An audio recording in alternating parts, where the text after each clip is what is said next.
Damos inmediatamente a Hernán Reyes, consejero de regulación del Cordicom, a quien nos acompañe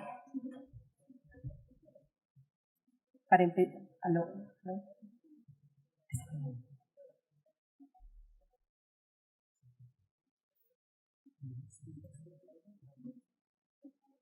¿Aló? Sí, ya.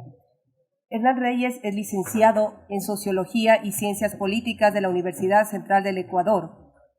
Tiene un masterado en Desarrollo y Género en la Universidad East England North, diplomado en Planificación Social en la Comisión Económica de América Latina, Santiago, candidato doctoral en Estudios Culturales Latinoamericanos, Universidad Andina Simón Bolívar, sede en Quito.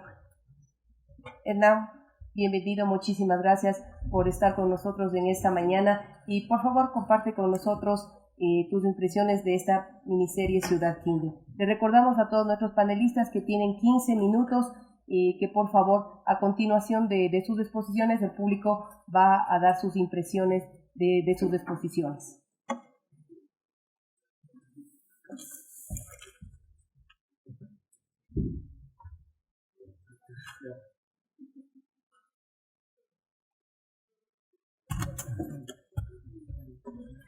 Buenos días a todos y a todas. Gracias especialmente a Pedro Páez, superintendente de Control del Poder del Mercado, y un saludo a mis compañeros de panel.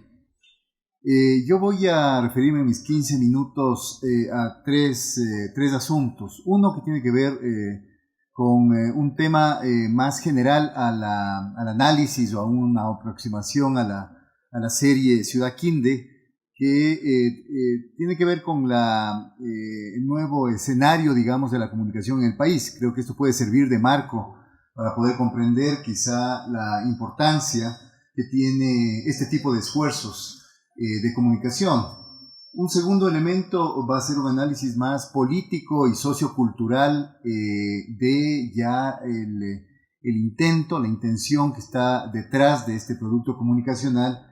Y un tercero más concreto, algunas observaciones sobre lo que yo considero los elementos positivos, las potencialidades que tiene el producto, y quizá también algún elemento que pueda tener algún grado de criticidad y que pueda ser mejorado, quizá no solamente a futuro, sino ya en la propia acción o trabajo interactivo que pretende tener.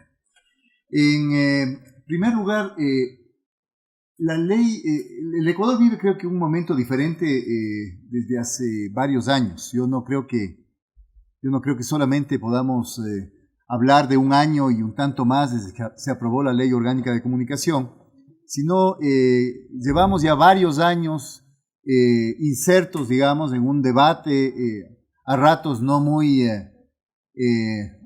claro, otras veces no muy matizado, sobre qué es hacer comunicación en el Ecuador, y que va mucho más allá de simplemente cuál es la función, la tarea de los medios de comunicación, cuál es el papel del Estado y cuál es el papel de los lectores, los radioescuchas, los televidentes en nuestra sociedad. Y digo esto porque efectivamente no solo se tardó 4 años aproximadamente en ser aprobada una ley de comunicación en el Ecuador, sino que se ha generado casi yo diría una mitología alrededor de lo que significa esta ley o lo que iba a significar a futuro cuando estaba recién en trámite en la Asamblea Nacional. Y tenemos ya como 15, 16 meses de aprobación de la ley. Ya se ha empezado su aplicación. Existen ya las instituciones que se crearon junto con la ley, una de las cuales es el Consejo de Regulación y Desarrollo de la Información y la Comunicación, a la cual me pertenezco. Y creo que ya podemos sacar algunas lecciones. Yo quería empezar primero en relación con cuál fue el objetivo de la ley y qué estamos logrando. Y para simplificar, quiero decir que el objetivo de la ley es doble. Por un lado es generar conciencia con respecto a derechos. Derechos de comunicación, derechos de información, que no es que no existían en el Ecuador, existían quizá bajo otra forma, pero existían de una manera dispersa, difusa, no colocada, digamos, en la agenda de deliberación pública. Y el segundo objetivo de la ley de comunicación es mejorar el escenario comunicacional, es decir, mejorar la calidad de los contenidos, no solamente en los medios de comunicación, sino también colateralmente a nivel de lo que son las redes y los espacios de comunicación cotidiana.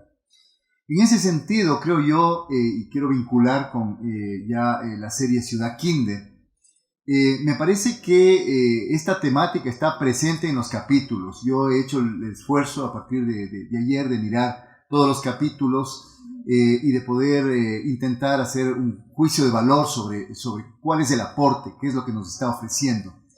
Yo veo en esta serie una forma, una narrativa no solamente fresca, bien producida, novedosa, sino que la veo muy conectada precisamente con formas alternativas de comunicar y de difundir mensajes. Me parece que entre ellas está precisamente lo que se podría llamar las 3-2, tomando el modelo de un pensador que se llama Michel de Certeau. Es decir, hay una vida cotidiana, hay una comunicación de carácter ordinario presente en la serie. Ordinario quiere decir lo que vivimos día a día, esa comunicación que no necesita pasar por filtros demasiado formales, que no necesita pedir permiso, sino que la realizamos los seres humanos en nuestra vida cotidiana. Esa trama de la vida social está presente en la serie y creo que esto es un elemento a recuperar en el nuevo escenario de la comunicación del Ecuador.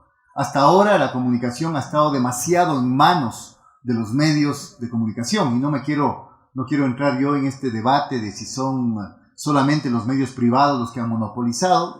Hay evidencias de que sí. Simplemente digo, los medios de comunicación han sido los actores institucionales fundamentales que nos han puesto día a día a través de sus pantallas o a través de la radio, a través de las páginas de los periódicos, la agenda temática de sobre qué conversar. Qué es lo que está pasando en el país, qué es lo importante, qué no lo es, a propósito justamente de cómo ellos han construido precisamente esta difusión de lo que acontece. Me parece que eso ha ido haciendo que se vaya volviendo pasivo el sujeto principal de la comunicación, que es el ser humano, que es el ciudadano. Y desde ese punto de vista, la serie Ciudad Quinde me parece que retoma precisamente que la comunicación como relación, como vínculo, se desata, se desarrolla, se gesta, se genera, se construye en la vida cotidiana. Ese para mí es un elemento fundamental. Podríamos, y quizá quienes están más preparados para aquello que mi persona, hablar ya de la calidad de la producción, una calidad de carácter cinematográfico, diría yo, no es tanto mi fuerte, por eso yo decía quiero hacer un abordaje más político y sociocultural.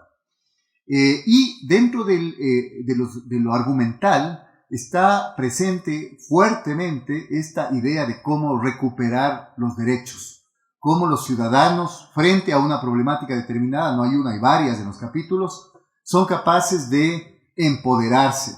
Eso no es tan sencillo, es uno de los objetivos de la ley de comunicación, por ejemplo, generar públicos críticos. El problema es cómo generamos públicos críticos cuando el escenario mediático sigue todavía funcionando con las prácticas anteriores, cuando no ha pasado mayor cosa y lo que hay a veces es un tira y afloja por quizá ajustar mejor la veracidad de ciertas noticias, por ejercer mejor el derecho de rectificación o réplica, pero en general el escenario sigue siendo el mismo. Me parece que esta serie aporta en ese sentido de manera prioritaria. El segundo, cómo mejorar los contenidos. Y desde ese punto de vista llega el segundo elemento que nos plantea Michel de Certeau. La comunicación debería ser vista más que como información, como relación humana. Y creo que eso está presente en la serie. La metáfora o la metaforización de la comunicación en el pueblo, en Ciudad Quinde, a partir de la tubería, ese descubrimiento que hacen de que pueden haber formas alternativas no disciplinadas, no controladas por esa mirada omnipotente del poder del mercado, y que pueden generar un momento determinado esta unión entre las personas y desde ahí el reclamo de sus derechos y la posibilidad de mejorar sus propias vidas está presente en la serie. Me parece que está plasmado de manera muy clara. Yo creo que ese es uno de los grandes logros, digamos, que tiene esta serie. Ya no es la utilización de medios convencionales, es la comunicación cotidiana y es la comunicación además gestada a partir de lo que Michel de Certeau llamaba operadores. Él tenía un nombre para ellos, les llamaba shifters. En la serie hay esos operadores, hay esos intermediarios que son importantes no tanto por el título que poseen, no tanto porque son autoridad, sino porque precisamente a través de ellos se difunde la información valiosa para la gente. Son una especie de nodos encarnados que en toda sociedad existen. En un pueblo chico quizás son más visibles, pero en una sociedad en grande también existen y son importantes. Muchas veces se argumenta que en la sociedad ecuatoriana hay una gran debilidad de la trama social, se ha perdido capacidad organizativa y precisamente creo yo ese es uno de los elementos fundamentales a los que obedece quizá esta realidad. Hace falta más operadores que sean aquellos que motivan, que estimulan, aquellos que sirven de puente precisamente entre las demandas, los deseos y las necesidades de la gente a nivel relacional, lo cual implica decir a nivel político. Y desde otro punto de vista, el tercero, creo que la serie aborda muy bien lo que Michel de Certeau llamaba la oralidad como forma primaria, como elemento primario de la comunicación. Vivimos en una sociedad marcada por la hegemonía de la visión, es indudable. Este es un producto audiovisual además muy plenamente plasmado, muy bellamente producido. Nos llama la atención, yo he podido reconocer esta ciudad ecuatoriana, Zaruma, a partir de esta serie.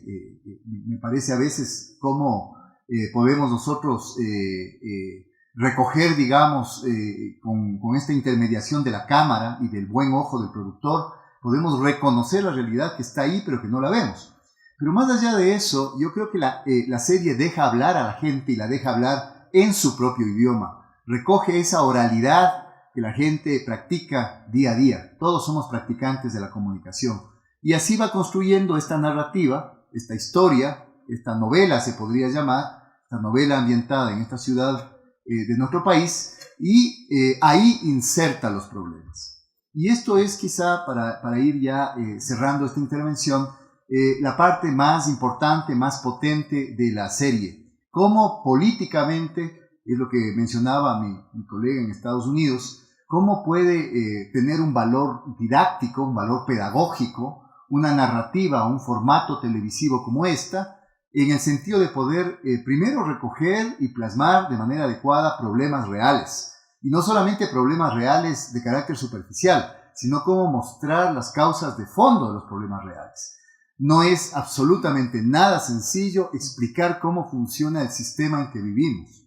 Es fácil a veces para nosotros, los sociólogos o los politólogos, explicarlo esto en términos abstractos. Hablar de capitalismo, hablar de extracción de plusvalía, hablar de cómo el mercado va generando por su propia dinámica espacios de concentración de poder, hablar de que en esos espacios de concentración de poder normalmente quienes pertenecen a clases sociales medias altas y altas son aquellos que tienen al mismo tiempo un gran peso simbólico, son los que manejan quizá los hilos de la representación y al mismo tiempo son aquellos que poseen, son aquellos propietarios, son aquellos que más provecho sacan del mercado. Esto es fácil decirlo en una clase de la Facultad de Sociología, o de la Escuela de Sociología o de Ciencias Políticas, pero es bastante más complicado mostrarlo a partir de una narrativa y creo que la serie lo hace bastante bien.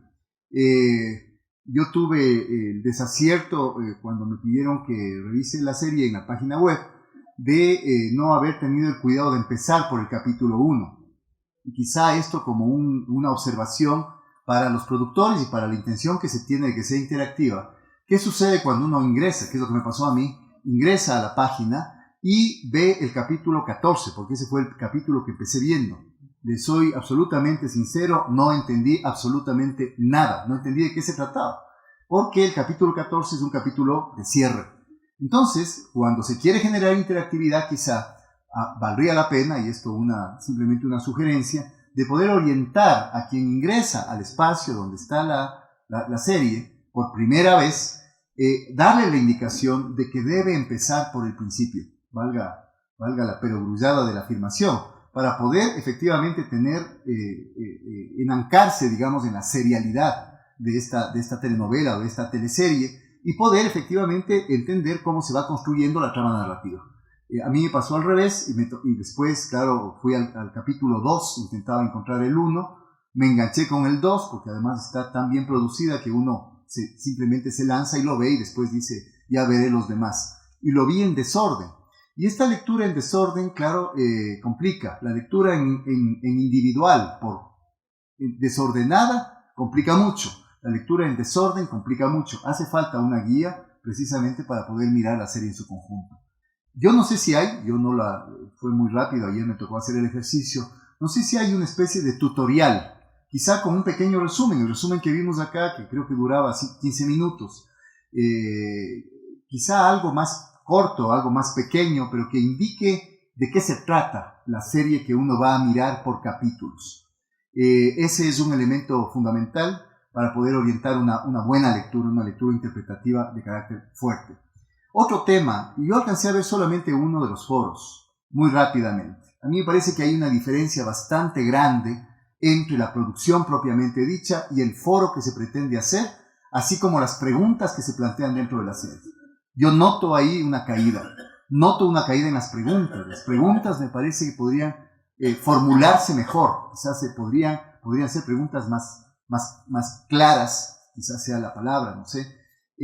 Preguntas que recojan más los elementos sustanciales. A mí me parece que ahí hay un problema y en los foros también hay un problema porque se pasa súbitamente de una narrativa vigorosa, muy colorida, con mucho condumio que atrapa al televidente, digamos al que ve, al televidente si se quiere o internauta o como quieran llamarle, y después el foro tiene una caída y ese es otro de los problemas pedagógicos. Cómo generar deliberación o debate público a través de ciertas pautas, de ciertas orientaciones que no signifiquen que después se pase de un lenguaje colorido, de un lenguaje vital, de un lenguaje conectado con la vida cotidiana, a un lenguaje abstracto, frío, distante del lector. Creo que se podría jugar, no sé si a futuro o con la misma serie, precisamente para que no haya tanta brecha o tanta distancia o diferencia, digamos, entre los dos tipos de mensajes que se está ofertando a partir de esta serie. Quiero terminar simplemente diciendo que a mí me pareció muy interesante cómo hacen el planteamiento del problema central y su resolución. Leí hace poco un artículo donde se hablaba de la sociedad en que vivimos y qué es lo que hay que construir, si es que todavía hay algo que construir en la sociedad en que vivimos o simplemente vivir. Y este artículo, un artículo de un politólogo, mencionaba algo tremendamente interesante. Decía, ya no hay espacio, poco más o menos, en mi lectura, no hay espacio para el debate o la discusión entre materialistas e idealistas. Ese debate ya ha quedado en un segundo plano. Vivimos en una sociedad materialista. Eso está absolutamente claro. El capitalismo global es un capitalismo materialista. Pero este capitalismo materialista tiene una forma concreta de actuar.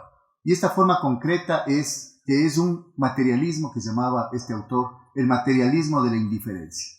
La gente aparentemente tiene ante sí muchas opciones de elección. A eso le llama libertad. La misma persona puede sentir inclusive, porque es una sociedad muy sensológica, que puede inclusive elegir dos cosas al mismo tiempo sin tener ningún problema, ningún dilema de carácter ético.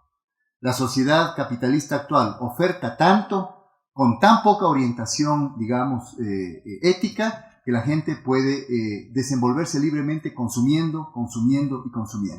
El mercado opera de esta manera. Y este autor decía, hay que recuperar, y es un filósofo, hablaba del papel de la filosofía y también del papel de la política, hay que recuperar la capacidad de decisión de la gente. Es decir, hay que sacar a la gente de la indiferencia. La primera regla, creo yo, para poder generar una conciencia de los ciudadanos sobre sus derechos es volverles a hacer que reconozcan su espacio de libertad. Y el espacio de libertad es un espacio básicamente de elección y de compromiso.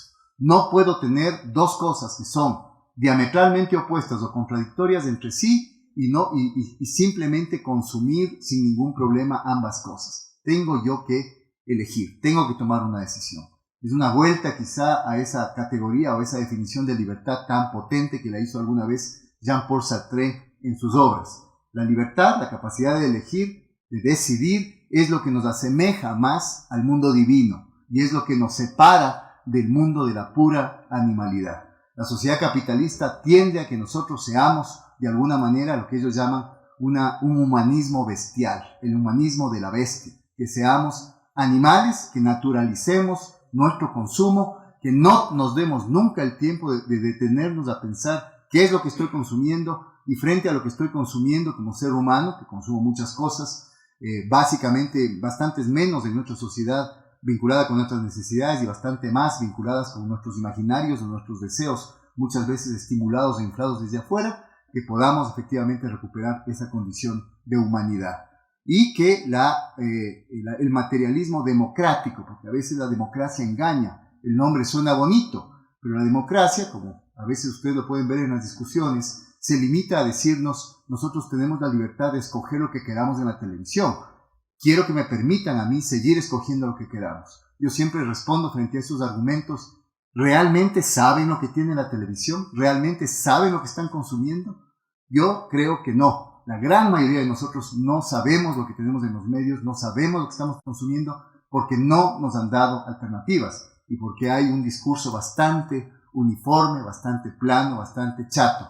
Libertad no es tener el control remoto en la mano. Libertad no es tener una tarjeta de crédito en el bolsillo para poder gastar en lo que yo quiera. Eso no es libertad en los términos que estaba yo planteando, recogiendo precisamente esta reflexión que hacía el filósofo al que me refiero.